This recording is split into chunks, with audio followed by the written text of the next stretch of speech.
Okay, so as folks make their way, just to briefly introduce myself. So my name is Victoria Vasilova. I've been with Arthur almost as long as the company has been around. It'll be 4 years for me next month, which in startup years is something like dog years, so I've aged a bunch.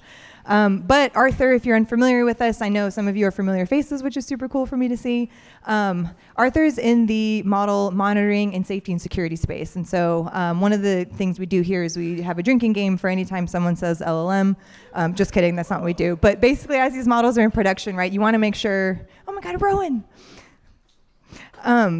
You want to make sure, right, that they're working the way you expect them to, but also safely and securely. And there's some known risks in this space.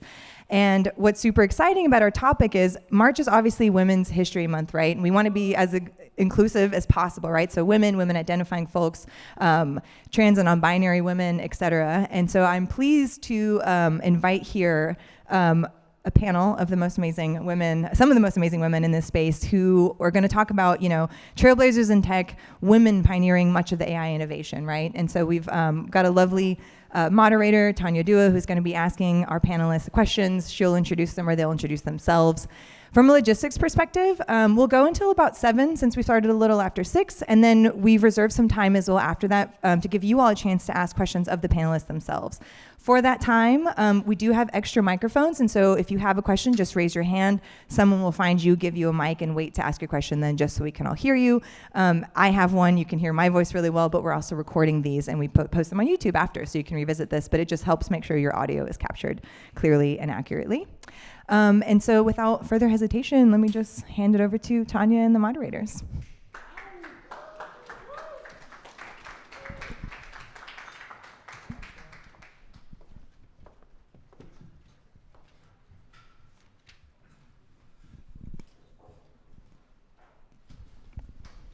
Well, hello everyone, and thank you for being here. I'm Tanya Dua. I'm the tech editor at LinkedIn News, and I will be your moderator today. I know it's Women's History Month, but believe it or not, I was in a panel which was tied to Women's History Month not too long ago, and not a single woman was on the panel. So I guess I was representing, but this is a very refreshing change. I'm going to hand it over to Teresa, who will introduce herself and then the rest of our panelists, including Diana, Savannah, and Rebekah. All right, hi everybody. My name is Teresa. I'm a machine learning research scientist here at Arthur. I'm really passionate about transparency and social impact of algorithmic systems. What does that mean? Kind of breaking the black box of what a machine learning model is and understanding how that impacts everyday humans and the other stakeholders involved. Yeah, that's a little bit about myself. Diana, want to go for it? Hi everyone, I'm Diana. I'm head of product at a startup called Reality Defender. We help detect deepfakes, so it's a very interesting, pertinent topic.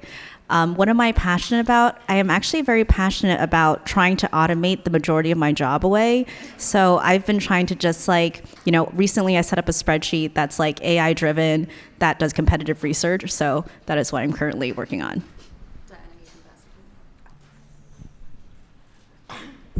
Hi, I'm Savannah. I'm a research scientist and professor at Columbia in the Data Science Institute. I'm a physicist by training originally, so I did my PhD in physics, transitioned to machine learning research from there. I lead a lab at Columbia working at the intersection of science, society, and AI, and I teach our AI ethics class as well. Hey everybody, I'm Rebekah Tweed. I'm the executive director at All Tech is Human. We are a nonprofit. We're based right here in Manhattan, and we bring together thousands of people around the globe. We are focused on building and strengthening the responsible tech ecosystem. So we focus on different areas, including responsible AI, trust and safety, public interest technology, tech policy, cyber and democracy, and youth tech and well-being. We have a lot of different activities focused on 3 different kind of workspaces that we focus on, including multi-stakeholder convening and community building. So we bring a lot of people together. And we also focus on multidisciplinary education and resource development. And then finally, we focus on career development for responsible technologists. So a lot of our work is around just building careers for people who are interested in responsible tech. So we have a mentorship program. We just launched our 5th cohort. We've had 1,000 people go through that, including Bobby. We have about 400 people going through the 5th cohort of that right now. We have a university network so that we can really develop the pipeline of people who are learning about this space and interested in getting involved. We have a talent matchmaking service and a talent pool of about 6,000 people, and a talent matchmaking platform where we connect responsible technologists with social impact work and different roles that are available. We also have an affiliates program, so we have about 45 people that we are providing leadership opportunities for in this space. And then we also have working groups. So we just launched our 2024 working groups, and we have 7 of those focused on building resources for the responsible tech community. And then finally, we have a Responsible Tech 101 certification program that we are launching in the second half of this year. So just a lot of different activities for people who want to get involved, and that is what I am passionate about. So as you can see here, we have people from academia, the nonprofit world, and industry. So you should get a pretty colorful perspective from all fronts. To begin with, though, AI has been around for a while, but was relegated to research labs for the most part. And then 2.5 years ago, ChatGPT burst onto the scene, and it's been a rocket ship since. What brought you into AI? What were you doing before that? And when did you, and this is for all of you, when did you realize, okay, this is it, this is the moment? I can start. So yeah, like I mentioned, I was doing a physics PhD. I started doing machine learning pretty early in my physics PhD, applying machine learning and AI models to physics data. I started going to machine learning conferences, and it was, I think, 2016 NeurIPS, which is one of the big ML AI research conferences. I saw a talk there by Kate Crawford that was talking about bias in machine learning. She referenced the gender shades study, which is one of the very first very impactful audits of commercial AI technology, showing that there was a very large racial and gender bias in these facial recognition tools that were already being sold and utilized very broadly. And she gave a bunch of other examples about bias, the impact of this technology on society. And I had always had an interest in policy and social impact outside of my science work. And so I was like, shit, like, what is happening? Like, how are we doing things like this? How are things like this getting released into the world from both a rights standpoint and from a science standpoint? Like, it seems like bad science that this is what's happening. And so I sort of realized that this was a space I could bring all of my interests together, my interest in social impact and social justice, my interest in really quantitative, deep mathematical modeling. And so I started trying to transition into the AI ethics space, and over time I sort of found a way to bring the really scientific and physics-driven model building aspects into the socially impactful work, and that's what I've built my career on now. But yeah, I really think that NeurIPS talk was a huge catalyst for me. Savannah, do you mind passing the mic on? Yes. Sure. So I'm not a technologist, and I actually started in the music industry.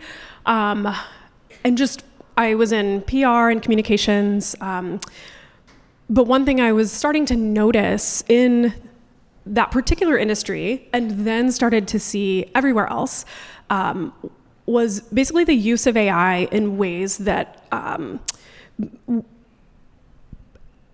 put people in a challenging position around their privacy. So I was looking specifically at, seeing facial recognition technology being used, and understanding that we hadn't yet had an opportunity as a society to figure out what we wanted from these tools, and started seeing some trade-offs that were being required. So specifically, a few different things happened, but one that was really the catalyst for me was Taylor Swift.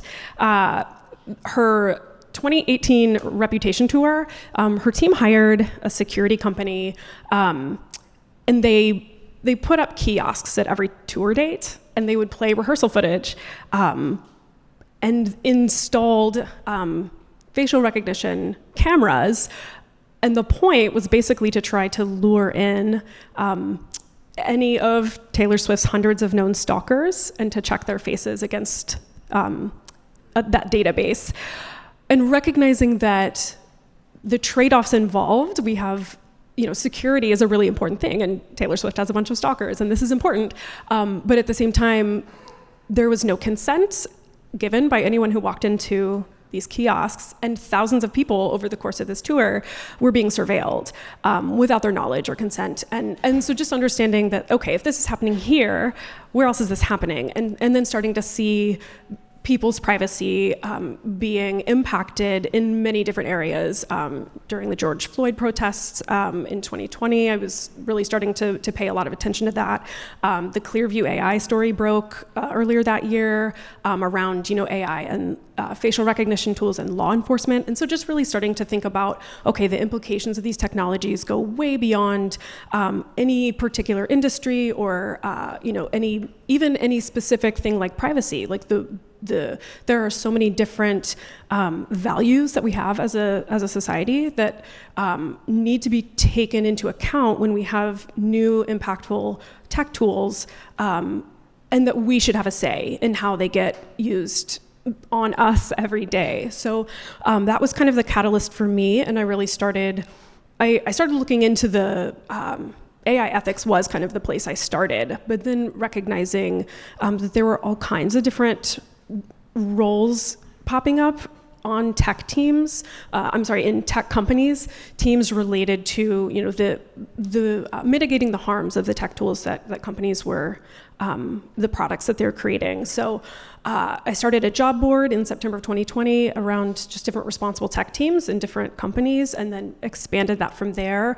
I was also volunteering with an organization called All Tech is Human at the time, and started doing some other types of work. I worked for a law firm in New York called Eisenberg and Baum, and they had started an AI fairness and data privacy practice group, and we were looking at NYPD surveillance tech tools and the implications for the citizens of the city of New York.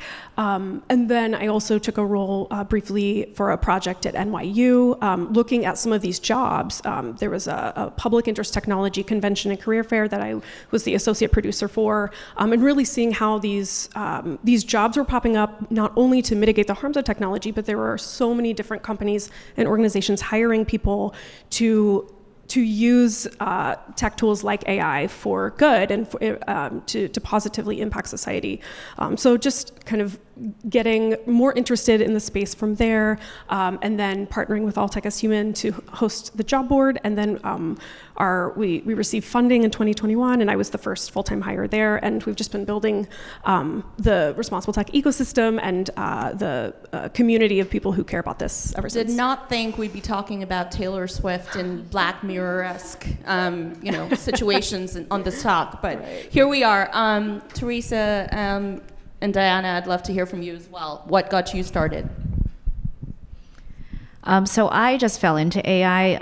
I started my career in investment banking and finance, so I'm a finance person. But I was working as a product manager at a lot of deep tech, like infrastructure companies, open source databases. And I think a lot of maybe if we have anyone who's non-technical here, you'll realize that tech startups are in some ways not a super welcoming place for people who people don't perceive are technical. So maybe understatement of the year. So I personally felt like I needed to get more technical. So I went and got a master's in computer science while I was working at the startup. So I had no weekends, just had no life. And you had to choose a specialization. So I chose machine learning because I thought machine learning was going to be the future. And this is like 4 years ago. And then fast forward 2-3 years later, I was working on my own startup and we were having trouble finding product market fit. So we decided we're going to use AI. So we built AI models. So I started using my machine learning background, and then that's how I moved over to Reality Defender after that startup shut down. So it was kind of just like life and industry challenges. I think the common thread that we're seeing here is you can come from any background, right? You can come from music, physics, finance, but it is such a nascent and evolving field that I think there is space for everybody. Teresa, tell us about your story. Yeah, I really love that point. And I think my story does echo a little bit of everybody else's also. I will admit I'm a little bit on the younger side, but I was a chemistry major in undergrad, really passionate about organic chemistry, thought I was going to do a PhD in that. And then I kind of stumbled into a computer science class in my sophomore year. Actually, fun fact, my high school offered one computer science class, and I was too intimidated to take it. Never signed up, never even thought of signing up at the time.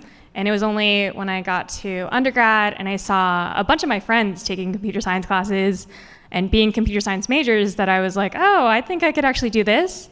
I was part of a diversity recruitment internship at formerly Facebook, now Meta. One of my undergraduate summers focused on data science and data engineering. And I really do think that was the catapult for me. Programs that were specifically meant to kind of serve as apprenticeships and learning opportunities. I kind of discovered transparency and responsibility in AI while doing a master's in data science at Harvard and really exploring what it means to have interpretable algorithms, have explainable algorithms. And now I'm really excited to be here at Arthur and continuing that work and our work together in building a bit of a better future, so they say. Yeah.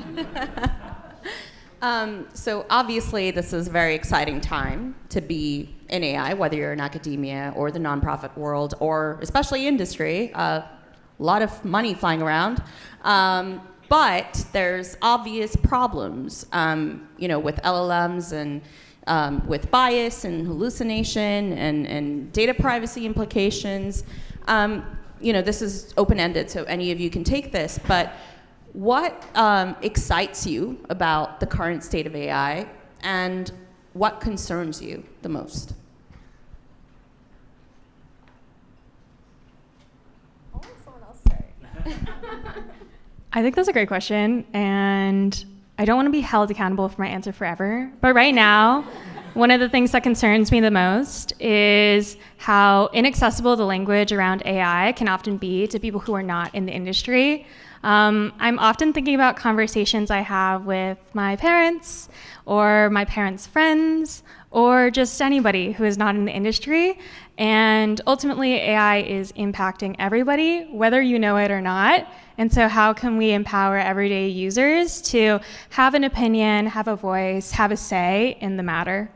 So that's one thing that concerns me right now. I speak to VCs a lot, and many of them tell me, AI will not replace humans, but a human using AI will. So I just thought I'd share that. But a little shameless plug here. I'm a journalist. I have a newsletter that goes out weekly.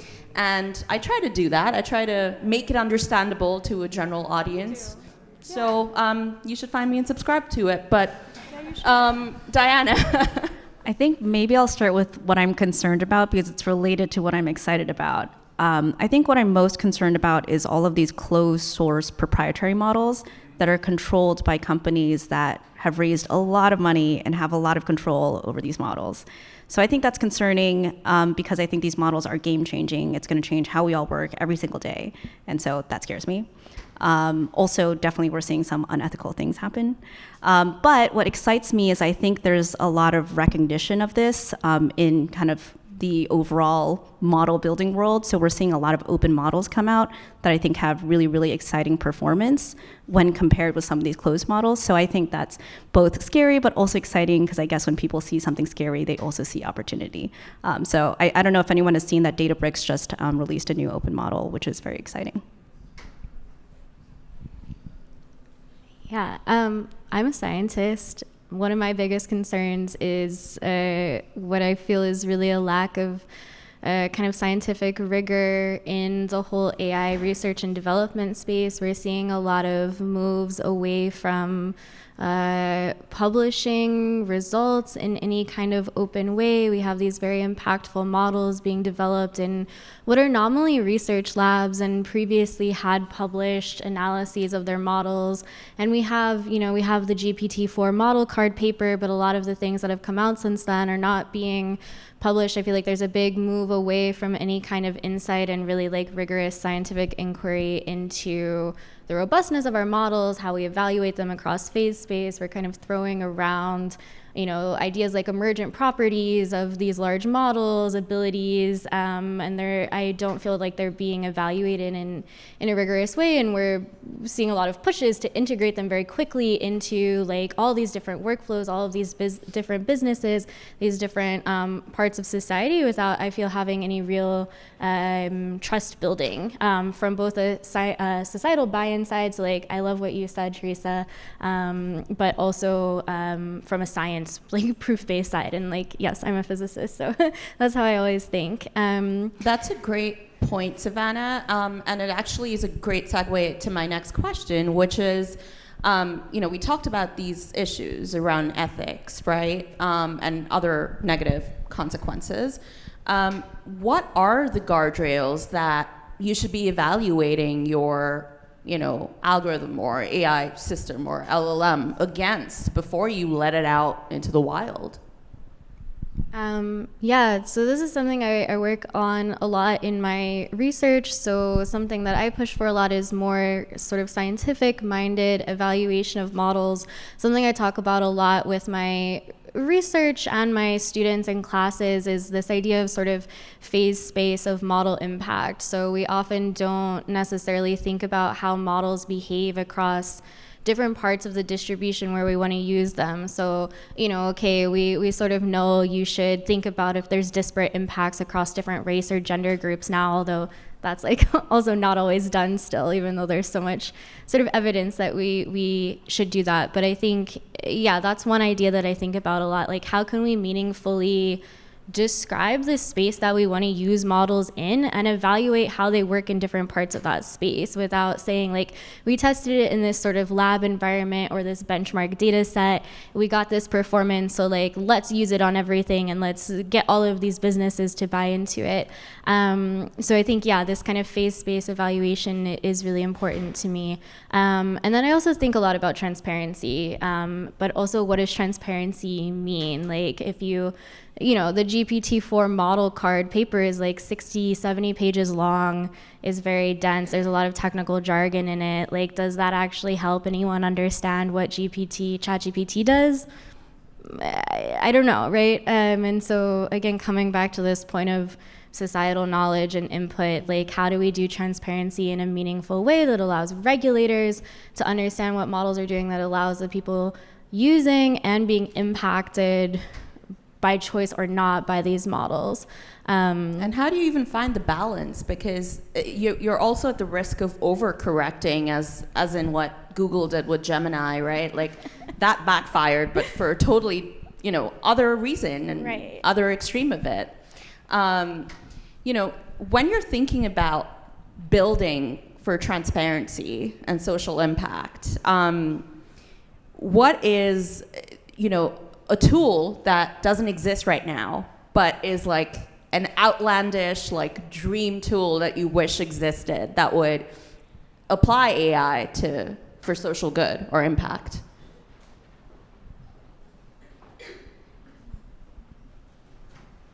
That's a really great question. Just putting you in the spot.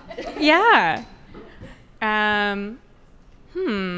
So one broad concept that I've really been thinking a lot about is, especially with this new AI regulations and introductions of frameworks for AI governance, is the concepts around watermarking or content verification.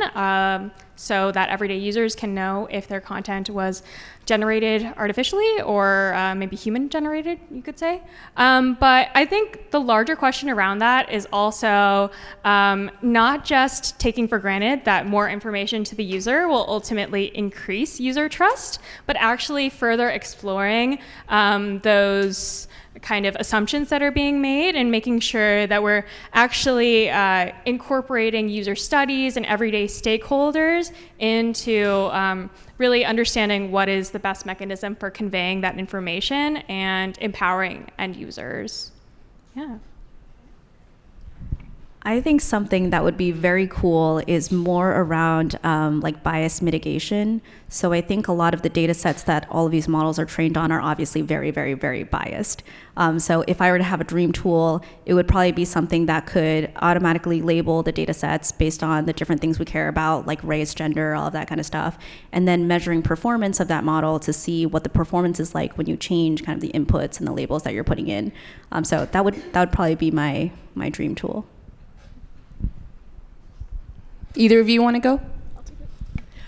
Yeah, and actually first I do want to touch on the previous question about, what concerns us and what are we excited about, and because similarly to Teresa, mine is kind of the plus and the minus at the same time, where you have, I think the problem right now is that there's not enough diversity in who's building these tools, and in the stakeholders that come to the table who are understanding what the problems actually are that need to be solved, and what to even look for. And when everyone looks the same building those tools, there are a lot of blind spots represented. And so at All Tech is Human, we really try to focus on diversity of backgrounds, but also disciplines, making sure that people from the social sciences and the humanities are included in the process. And also diversity goes beyond gender, too. Exactly. Or race. Mm-hmm. And also diversity of thought, and thinking through bringing people to the table who are able to surface problems from perspectives that, where they might have different values that they prioritize.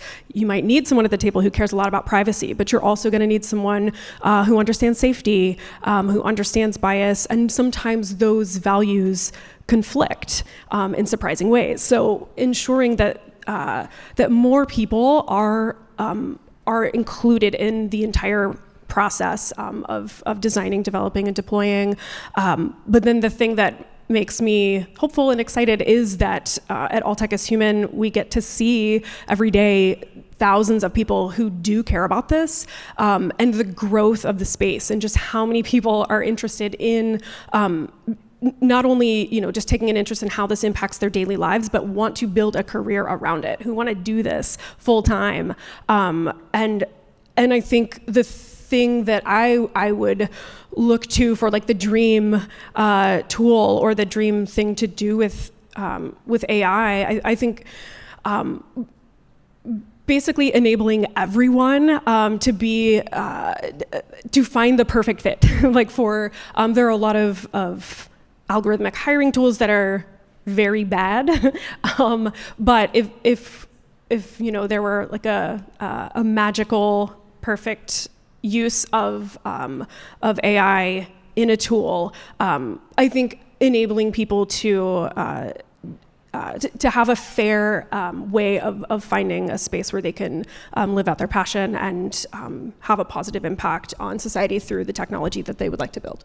I think Savannah touched on sort of governance a little bit, and I think Rebekah, from your perspective, given that All Tech is Human is a nonprofit and brings together members of government, civil society, industry, academia, everyone's talking about regulation and a governance framework a lot on the one end, but there's two very extreme ways to go about it. We've seen the AI Act in the EU, and then there's the other extreme of that, which has like zero regulation in a place like India, for example.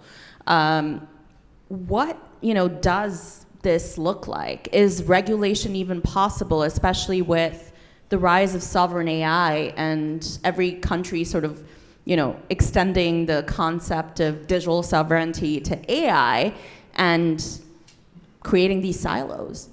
Yeah, it's a great question. It's really challenging. At All Tech is Human, one thing we do try to do is survey the whole ecosystem. We are based in the US, but we do have a global audience from people from over 90 countries are involved in our community. And so we do see that a lot. You do have, the EU AI Act kind of pulling everyone along, and that has value. But I also want to point out how much value we've seen from, in the US with NIST, the AI risk management framework, and just how practical and useful that is, even though it's not, it doesn't have any kind of like enforcement mechanism or no teeth per se, but Opt-in. Yeah, exactly. But it influences a lot of different companies as they're trying to determine, the best way forward and having to take into account risk. And I think ensuring that that the framework is, speaks a business language, understanding that I would like a rights-based framework, but companies are concerned with risk. And so having something like the NIST AI RMF gives us a starting point and enables companies to have kind of some guardrails that are uniform. When it comes to looking around the globe, though, that is very challenging. And I've been on panels with people from other countries who are quite candid about, the kind of ask forgiveness later kind of mentality and just innovation at any cost. And I think that is extremely challenging, but providing the guardrails that don't stifle innovation, that do speak a business language and enable companies to be able to compete, I think is the way forward. Does anyone have a contrasting view to Rebekah's? Where regulation is just not necessary? I don't know if it's exactly contrasting, but I have been thinking about this a lot. I've spent the last couple of years doing a lot of research in the policy space. Like, we've written a couple of papers about different, summarizing US policy, looking at EU policy. I talk about this in my class a lot, and I feel like I've come around recently to an idea that we don't need so much AI-specific regulation, and we more, at least in the US, should think about how AI intersects with our existing laws. So thinking about AI regulation from a civil rights law standpoint, we have a lot of protections against discrimination in different facets. What we need is sort of the scientific infrastructure to be able to say whether or not an algorithm violates existing laws. And I think there are things we're going to have to grapple with, like in generative AI, we're coming up against all of these legal cases about what does copyright mean, what does ownership of data mean, and I think those are things we're going to have to figure out. But what I see happening more realistically is that this is all being interpreted under existing law, and I think it's if you look at the US right now, it's hard to pass anything, right? I don't see necessarily that we're gonna pass a sweeping suite of regulations specifically about AI here. And so I think a productive mode of thinking is, how do we integrate this with what's already there? And I also really like this kind of risks landscape approach to regulation. If you think about risks of very large foundation models and impacts on things like disinformation, or if you go really into the sort of EA, long-termist risk stuff, and you maybe think about chemical weapon building or things like that, a lot of those risks are addressed again through existing landscapes, right? How do we think about platform governance with the fact that we have AI able to generate content more quickly? I've gone through a whole range of opinions on what kind of regulation we need, and I think this is where I've landed, at least for now, is that we need to think about how it intersects with everything that's already there. And I read a lot of Arvind Naranian's work, and he really shares this opinion too, that it's hard to regulate AI specifically, and maybe what we do is think around that and how because AI is impacting everything. So, Speaking of risk, which you spoke about, and misinformation, something like half the people in the world are going to polls this year for elections, and we've already started to see how AI can be misused for that purpose. We have these big ideas that we sort of predict at the start of the year at LinkedIn, and one of the things I wrote about was how this year could be AI's Cambridge Analytica moment, where it's like really, really misused to turn an election. And we've seen this very recently, with the sort of doctored call that apparently President Joe Biden was making to voters in New Hampshire. Diana, specifically to you, because you work at a company that deals with aspects of this.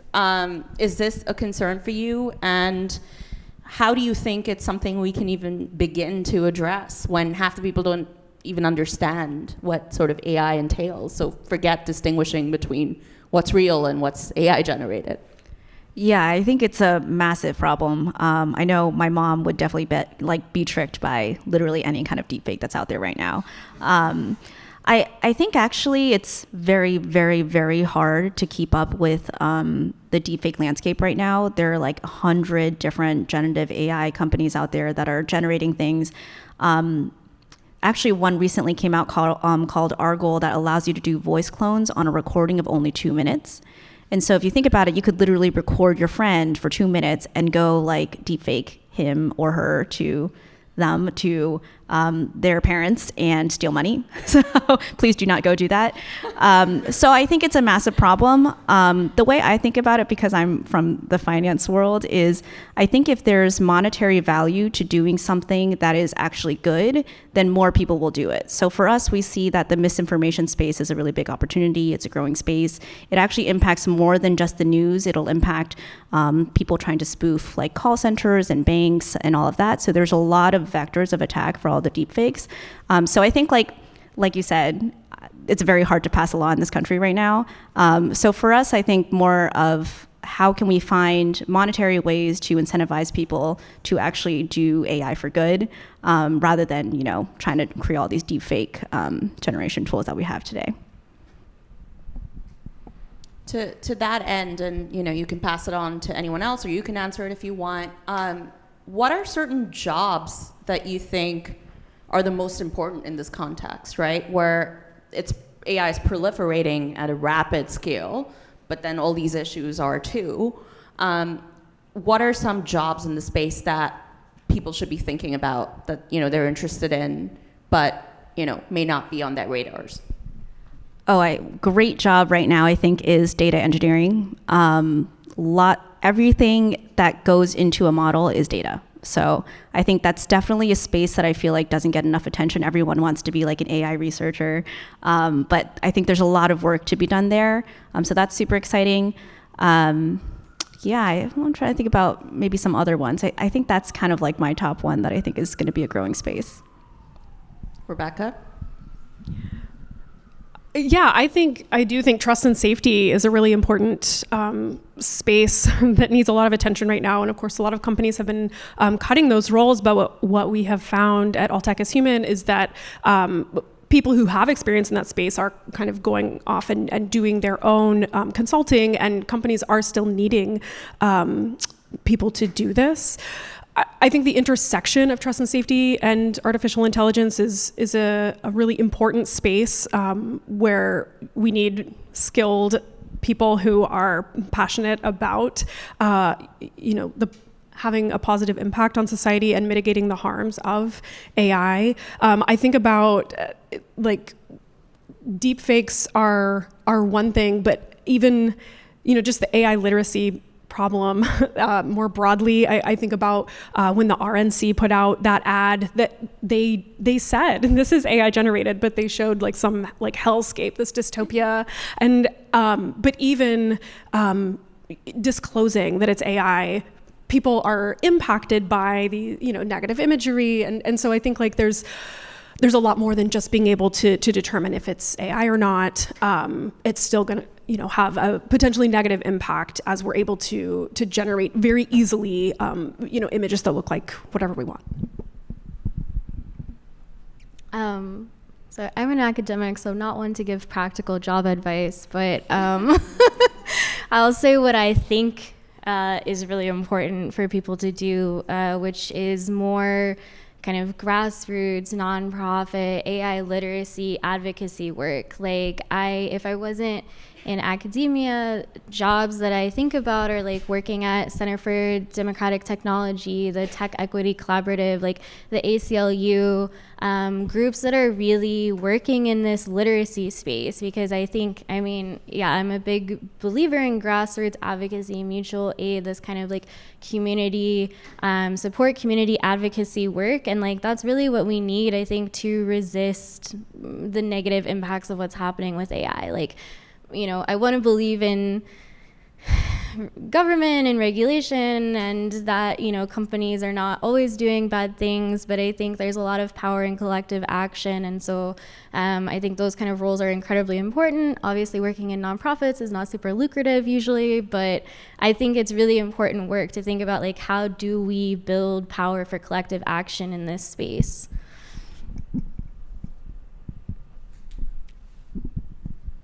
Yeah, I think that's a great question. And I think we've talked a bunch about really awesome career opportunities. I think one of the most significant but overlooked stakeholders in this AI development lifecycle is probably the data labelers. So by this, I'm kind of referring to the people who are often severely underpaid and who are asked to manually label data for many, many hours at a time, and this can often be really emotionally damaging, draining, and there's been lots of exposés on this. Yeah, specifically Karen Hsieh, awesome reporter, doing a bunch of amazing stories. But ultimately, like, this is how these really powerful models that we have today are able to have the power that they have.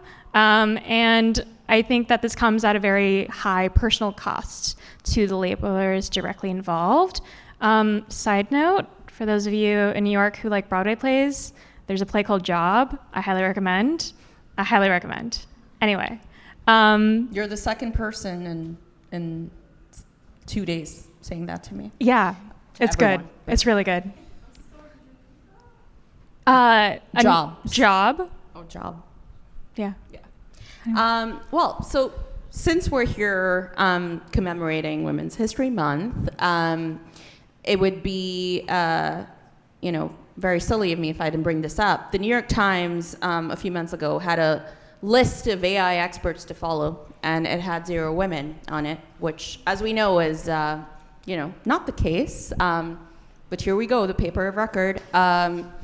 So to close it out, I would like each of you to suggest, the names of, one woman, many women that you think people should follow. You already talked about Karen Hsieh, so you have to come up with another response that, you may not have heard about or may not be that well known, but is someone to watch out for in the field.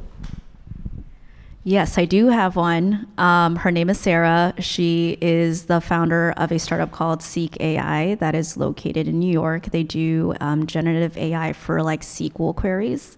So she is wonderful. So that is the person that came to mind. I have so many people, so many women that I could name, but Me included, right? obviously. Just kidding.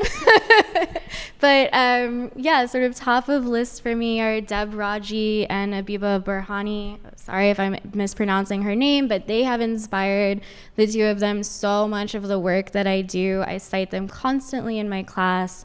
They're really meaningful, deep thinkers about both the technical side of AI, but also how it affects society, and how do we study that in a rigorous way, and how do we take that research and the products of that research and use it to make change. I'll also plug Sarah Hooker, who is one of my mentors and my favorite people in the AI space. She runs Cohere for AI, which is the nonprofit branch of Cohere. They are like a community research lab, really trying to democratize the space of AI research and create additional pipelines to research specifically outside of like going to an Ivy League school, doing a FANG internship, and then like getting a job after that. So I think it's incredibly important work. One of the great things about being in the responsible AI space is that there are so many women doing incredible work in this space. So yeah, even just thinking about kind of the unofficial canon of writers and thinkers and technologists from Cathy O'Neill to Safiya Noble, Ruha Benjamin, but also kind of looking at just across sectors, within the nonprofit space, you have like Timnit Gebru and Joy Boalamwini, and you have Kay Firth Butterfield was one of the people that really inspired me early on. Also, then you can kind of look at even government and people implementing policy and working with government. Right now, Ruman Chowdhury is someone that I think is doing great work. Alondra Nelson is a giant in the space.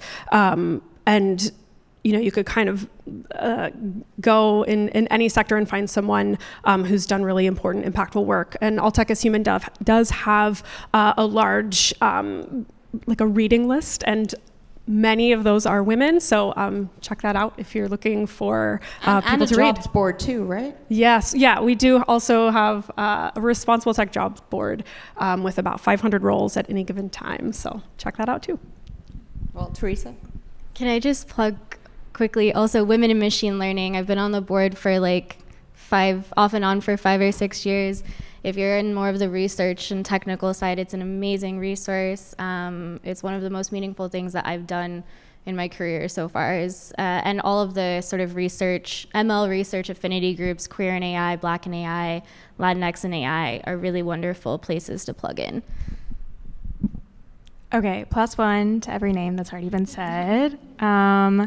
I think maybe on more of a personal note, it's there's so many amazing females in kind of the Twitter, LinkedIn, academia canon, but I definitely want to shout out all the awesome women who have helped me in my personal journey and who I've been able to work with. There's a bunch of people in the room right now. I see Victoria, I see Christina, I see Rowan and Divya and Sabrina, Elaine. So thank you. And also some personal female mentors. Weiwei, if you are watching this, thank you. And some previous professors, Professor Lagaraju and Professor Finale Doshi-Velez. Thank you. So yeah, more of a personal note. Well, with that, my questions are over, but we're going to open it up to audience questions. I'm sure there's a lot that I haven't touched on, so here's your chance.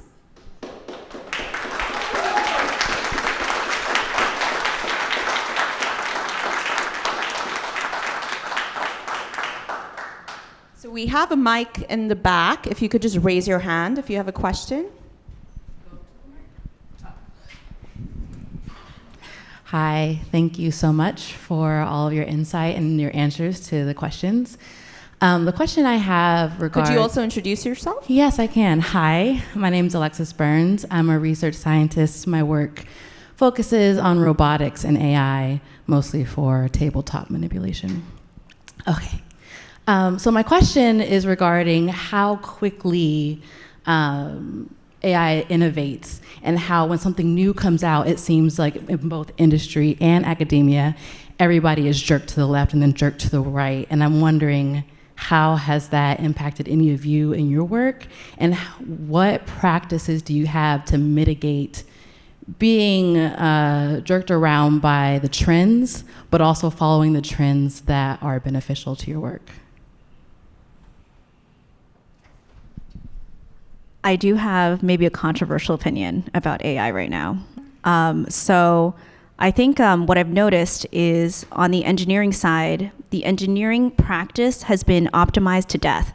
So everything is very iterative. There's agile, which I absolutely despise, but it was agile for a while. Move faster, break things. Yes, move faster, break things. And I think that culture actually needs to bleed into AI a little bit more, because the speed at which AI is moving right now, we could no longer have projects that take 3 to 6 months. We still can. I think it's still important to do that kind of research, but there's also the commercialization of AI that I think people are still trying to learn and figure out what is the right cycle, how do we set the right milestones, how do we measure what's working, what's not, how do we experiment faster. So I think all of these things are going to change a lot. So I guess I did not really answer your question. I more just highlighted I definitely think it's a problem, and it's a muscle that I think we all need to learn as, AI practitioners. I think it's a great question, and it's hard to address. I do think there's, I could totally be wrong, but my opinion is that there's a bit of a bubble with the sort of rush scale approaches. I mean, really, unless we are going with this vision of like building nuclear power plants for AI, like we're just not going to have the resources to continue in this scale direction. And so that's kind of what I personally keep in mind, is like that has never been the most compelling approach to me, and I try to take things that I see and find what's relevant. Like I was I'm a scientist, and I still do some work in like physics applications, and as soon as ChatGPT came out, there was all this like, we have to do LLMs for science, like LLMs are gonna write our grants, they're gonna come up with all the new discoveries, and I was like, no, I don't think so. And that was 2 years ago, right? And now I am doing a little bit of work in foundation models for science, but it's not like this idea of like, let's apply LLMs. It's like, what can we learn from these large transformer models, this multi-scale data representation, and what can we take from that with other things that I'm interested in and do something that like applies to the problems I care about. So I guess I try to be very hype resistant. I'm a very like cynical person, so should have been a journalist. Helps. But yeah, just trying to breathe, I guess, and like, I don't know, every time I go on Twitter, well, I don't go on much anymore, but you still do? Occasionally. But before I was like, there's so many, like, I'm so dumb, I'm so behind, there's so many papers, like everything is advancing, and I think you just need to take a breath and like think about what do you value, what do you think is right, and try to go with that. The only thing I want to add, I think it is extremely difficult to keep up, but I think companies are going to feel the pain of going too fast, like seeing what happened with Gemini. I think that was actually because they didn't have enough people in the room, like, they were going too fast, and did not, properly examine the tools that they were putting out. So I think having those kinds of bad experiences will encourage companies to have the right people in the room. The other part of it, though, I think as people are, we're not going to slow down tech much, but I think one thing at All Tech is Human that we try to do is, increase the pace of tech consideration, because we have to move at the speed of tech. In other sectors who are as we're trying to mitigate the harms of these technologies. And I think what eventually will end up happening is people will develop the skill sets to be able to, everyone in the room being able to apply a socio-technical lens to the tools that they're building, and everyone having a sense of what problems there are, what things could go wrong, what are the potential risks and harms, as that becomes more reflexive for everyone. And Savannah's teaching an AI ethics course right now, and as those pop up more and more frequently, new engineers are gonna have the tools to be able to address these things, and so moving quickly, the tech consideration part will be there too. Another question right there. If you could introduce yourself first. Hi, my name is Bobby. I work during the day as a civic technologist, and I'm also a certified AI algorithm auditor, which is another way you can get involved in the space. And if you want to ask me about it, like, happy to talk about it. But my question's for everybody, and I was just curious to know what's one thing that all of us could do when we go home today to move the needle, like just one little bit on all the goals that you have laid out so far. All right, I'm just going to really quickly, shameless plug for All Tech is Human. We have a ton of resources. The first place to start is the Responsible Tech Guide, but we have all kinds of different reports and resources and other organizations. We have a database of 600 organizations that you can filter by topic, including responsible AI, and you can find a wealth of resources to help you on your journey to moving the needle in many ways.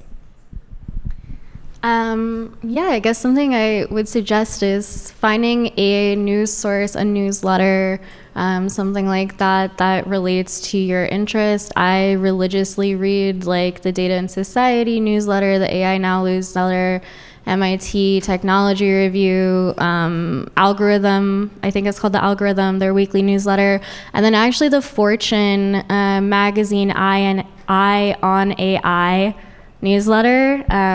These are all of them are really great resources. Oh, and data science, academic data science, I forget exactly what it's called, but getting this kind of regular perspective on like what's happening in research, what's happening in social impact, what's happening in business, and it's a great way to stay informed and sort of learn more about the space and like where you might want to plug in what calls to you the most. Yeah, that's my plug. And Savannah, after today, Tech Stack, which is my newsletter. The one thing I would do is go home and learn more about the basics of how these machine learning models work. I think a lot of times we skip the concepts and the math behind it, which really does inform how you kind of judge the models and the model output. So actually you're gonna laugh if you ever go look at this, but there's this dude on YouTube that has this series called Stats Quest, and he sings songs about like machine learning, and it's very weird, but he does have very good videos, particularly like he'll explain what ROC, AUC curves are. He'll teach you about precision, recall, accuracy, all things that I think are important if you're in machine learning to understand what the benchmarks even mean.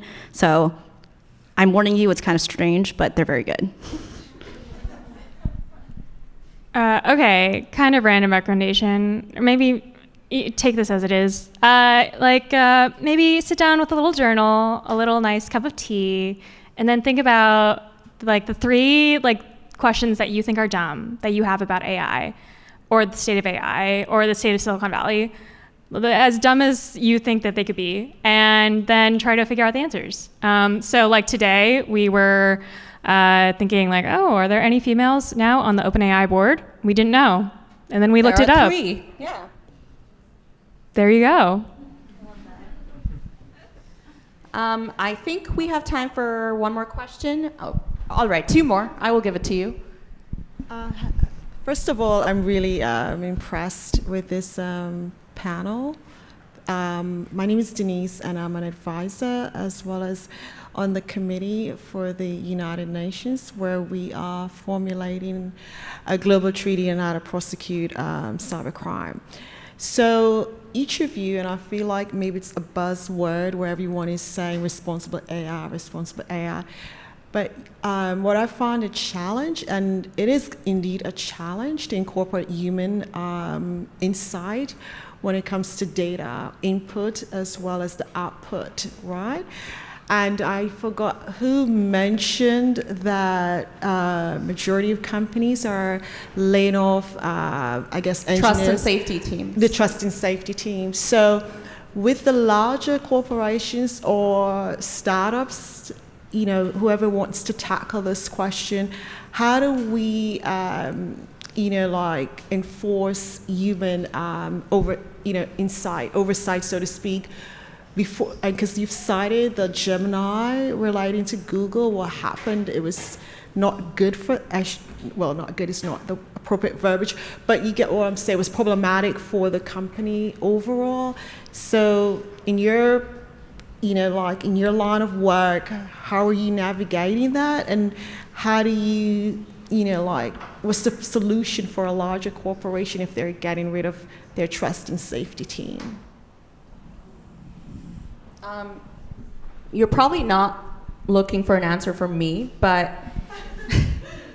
I do have something to share. So I think each of us has learned how to use some aspect of AI in our day-to-day, like mundane tasks.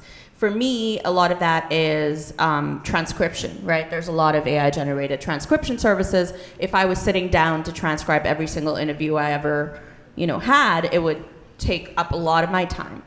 But I'm not copying and pasting quotes from an AI transcribed version directly.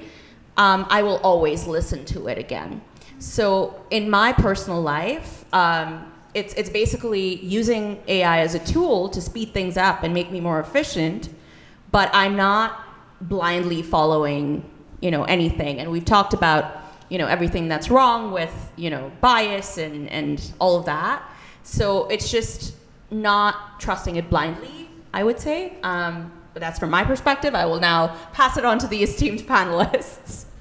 No, I think that's entirely a valid and great starting point. And I do appreciate the question. I think it's kind of getting at examining corporate prioritization of AI and grappling with the current state. This actually kind of touches on some recent work that I've been working on with our summer fellow, Angelina Wang. And we kind of examined and taxonomized 6 different levers, you could say, that affect how corporations prioritize responsible AI within their companies. So you can think of a big one like regulatory measures, right? That's a kind of big lever. But there's also things that kind of everyday members of society can affect, or internal members. So actually the second, so there's regulation, there's also publicity. So if a company gets bad press, they're more likely to increase prioritization. There's also, if it's like a competitor, like differentiator, like say you're in a very, a space where maybe your direct competitor has just axed their responsible AI team, maybe you want to keep your own on as like a sign of like, okay, we're actually treating this differently than that other person. Anyway, so our paper kind of examines all these different motivators for companies and how different stakeholders in this huge system of world we have can affect change using those. And I also think there's kind of a pendulum swing that happens. Like take Twitter or X, for instance, like when the Taylor Swift deepfakes were going around, they didn't have a trust and safety team anymore to deal with that. So they just had to block all the searches for Taylor Swift, which is not great. I'm sure that's not something that they want to dampen traffic that way. So then you have, like when these trust and safety teams do get axed, the share prices go up. Because they're cutting costs. So they have incentive to do something like that. But then when a debacle happens and they don't have anyone there to deal with it, in that case, then you have advertisers who are, you have... We're pulling their money from... Exactly. So it's like these competing incentives, just speaking exactly to what you're saying. And I think there's this... tendency to see, especially trust and safety teams, as a cost center, but as these kind of larger scandals happen, there is, I think, an argument to be made that it actually can help generate revenue if your advertisers stick around because you have a robust trust and safety apparatus. There's one last question in the front, I believe.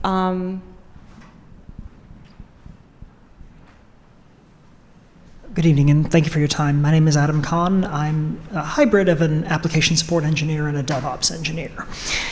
So in my professional world, there are 2 brackets, essentially, for ensuring that a piece of software behaves well. Right? There's governance, sort of on the outside, right? So conformity with organizational principles, making sure that, say, an LLM outputs the kind of thing you want it to output and not the sorts of things you don't want it to. Right?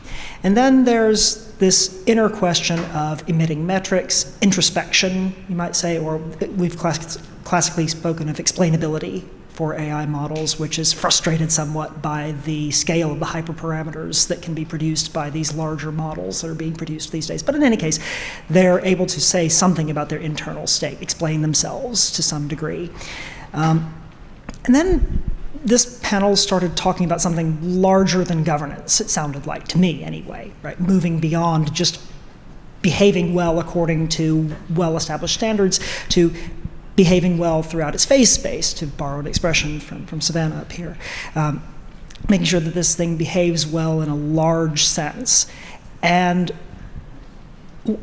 how, to take a crack from the stage, would you start building an analytical framework for assessing how well a model behaves in the phase space of its possible output, as opposed to just trying to make this thing well-governed from an organizational perspective, or well-governed even from a regulatory perspective? Let's say you have every aspect of US law covered, but how do you make sure this thing really is behaving well as a piece of technology?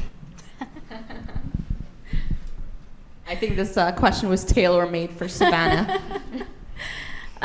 So this is really a large focus of my research. So, I don't have a hard and fast answer, but something that I've been exploring a lot is bringing in techniques from science. So something that I teach about a lot and I use in my own research is setting up machine learning experiments or model development as a scientific experiment, where you're actually, and I do a lot of thinking about, what kind of science is machine learning and AI, if we're to think of it as a science? Is it an observational science? Is it a theory-driven science? And I've been really interested in this empirical gap idea where, we can't really get there with theory, right? Like you said, the models are too big. We can't, our stats knowledge is not getting us there to explain model behavior and any emergent behaviors that might exist, all of these things. So I think doing actual scientific experiments where you hold things constant, everything from your model development, hyperparameters to aspects of your data set, you hold these constant, you change one at a time, you observe what happens, you do this for different parts of phase space, and you start to build up an observational model of how your model behaves. And I think there was something else I was going to say. Right, another piece of this, which is also something that I'm working on a lot in research right now, is how do you characterize phase space too? And I think this is very difficult with the scale of data sets that we have right now. But you have a large unstructured data set. What are techniques we can use to even understand what space exists within that? We know things like you want to test for bias on race and gender and religion and different protected classes, but what else exists? Are there spatial distributions, temporal distributions, conceptual distributions? And there are tools from unsupervised learning, from these kind of things that you can use to do that, but I think it's an open question how to do that rigorously. Yeah, those are my ideas, but I think they're all still in development, yeah. What a nerdy end to our panel. I'm still trying to wrap my head around that. I was going to add a really quick tactical thing because I'm a product manager at heart. All of those are great ideas, actually all things that we are building internally at Reality Defender, because if there's a deepfake, we need to see all different types of deepfakes. But one thing I've noticed is if you're at a startup and you're building a product, it has to work when a human looks at it, so in the wild. So I definitely think that ultimately, I think that's the measure, right? Like when you put it into a customer's hands, do they actually get value out of it? So that's, I think, one of the downsides of the benchmarks, because it's very, very hard to build a benchmark set that actually represents what you see in the wild. All right, that concludes our panel. Thank you, everyone, for so intently paying attention. And thank you, Teresa, Diana, Savannah, and Rebekah for your amazing insights. And have a great rest of your evening, everyone.